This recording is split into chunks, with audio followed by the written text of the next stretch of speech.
Assalomu alaykum hammaga.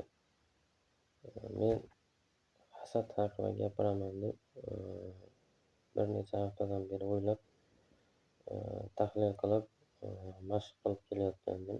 Ya'ni hasadni turlari judayam ko'p, lekin asosiysi, kimlar hasad qiladi degan mavzuda Google'da ham, YouTube'da ham qidirib ko'rdim. Hasad qiladigan insonlar ko'pisi mehnat qilmaydigan, rivojlanmaydigan, faqat, qo'pol qilib aytganda, hojatxonani qo'riqchisi, ya'ni hojatxonani, nima deydi, mehmonxona qilib olgan insonlardan hasad qilish kelib chiqarkan. Endi men nima demoqchiman? Topgan-tutganini jig'ildoniga solib, o'zini rivojlanishi yo'lida hech narsa qilmaydigan inson o'ylaydiki, mana shu boylar boyib ketishida,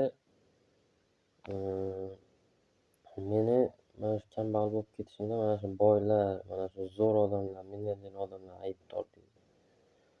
U insonni nima deb bo'lsa ham yengish qiyin. Bahsga kirasizmi, qandaydir tushuntirasizmi? Unaqa odamlarni aqli zaif bo'ladi.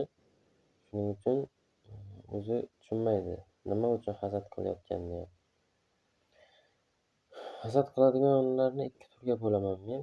Birinchisi mehnat qilmasdan birovlarni ayblab o'tiradi, g'iybat qilib. Ikkinchi turdagilar, sekin ilonga o'xshab yoki gapira olmaydigan mushukka o'xshab kelib, pisib, zarar beradi insonga. Mana shu ikki turdan ikkinchi turi judayam xavfliroq. Birinchi turi gapirib odamni asabini egulashi mumkin, undan uzoqlashadi.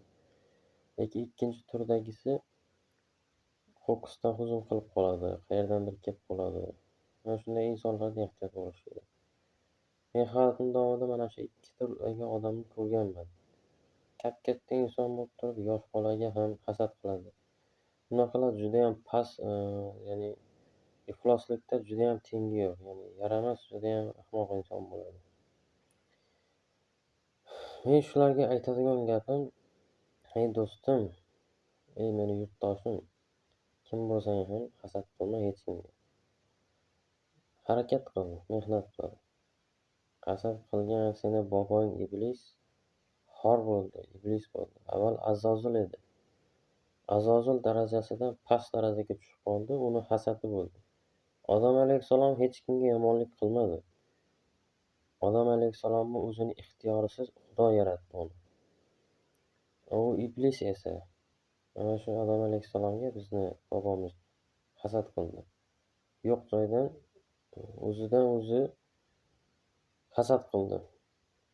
Ya'ni ba'zi bir insonlar bo'ladi, shunday bo'ladi, siz boyib ketsangiz, siz yaxshi darajalarga erishsangiz, rivojlansangiz, sizga hasad qiladilar. Ularga yomonlik qilmadingiz. O'zingiz sabr bilan topgan, mehnat qilgan pulingizni ishlatyapsiz. Yaxshi yo'lda, yaxshilikka.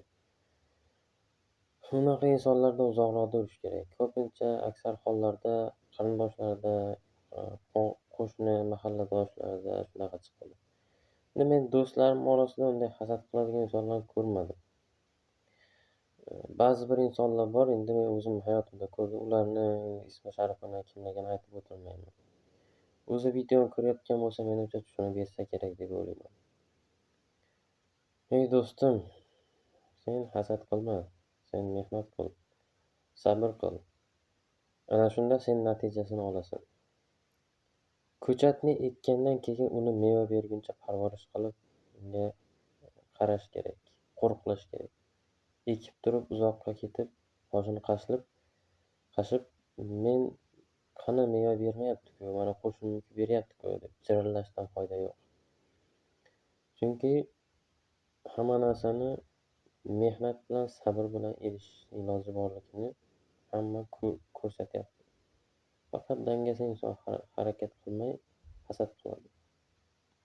Mehnat qiling, hasad qilmang, sabr qiling.